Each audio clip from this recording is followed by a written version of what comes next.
نبی علیہ السلام فرمایي یو کس په لار روان او یو څانګه پرته وه په هغې کې اصلي و هغې د لارې نه هغه سیټ ته کړله چې څوک پرې خوږ نه شي الله پاک د هغې د وجې د هغه مغفرت نیسي بل حدیث کې راځي یو کس په لار روان دی مکه کې روان دی دغه کس انتهایي تږی شوی دی په لاره کوهی مخې ته راغی خو اوزار بوکه وغیره رسۍ څه نشته دی چې دی پرې ګوره وباسي بس یعنې کوهي ته ورکوز شو او هلته یې ښکته یې پوز کړي ځان یې موټ بر راوړ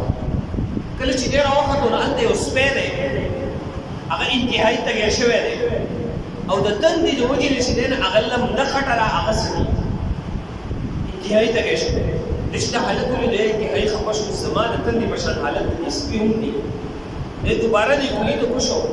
خپله موزه یې وایستله په هغې کې اوبه هغه ډکې کړلې په خوله کې دا موزه ونیوله بره راوختو باندې سپي باندې هغه وباسي حدیث کې راځي الله پاک نبی علیہ السلام فرمایي د بخاري مسلم شریف دغه روایت دی الله پاک د دغه کس مغفرت او بخشش دقیق اوبو د وجې نه صحابه ارشاد فرمایي نبی علیہ السلام د الله رسول آیا زمونږ دپاره به د ځناورو کې چې مونږ د دې ځناورو سره ښه سلوک کوو په دې کې هم زمونږ دپاره اجر دی ثواب دی نبی علیہ السلام فرمایي هر هغه زنده سری چې هغه لون هغه جګر لري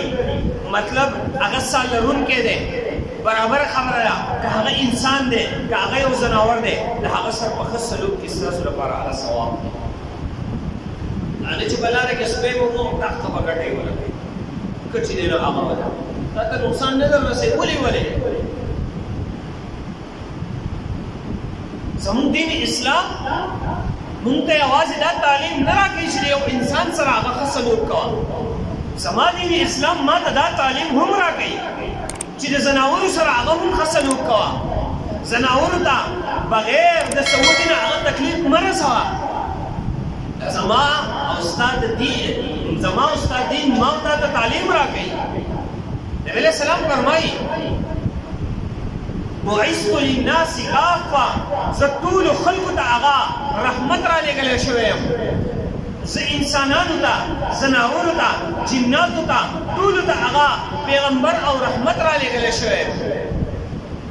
د الله پاک رحمت هغه انتهایي وسیع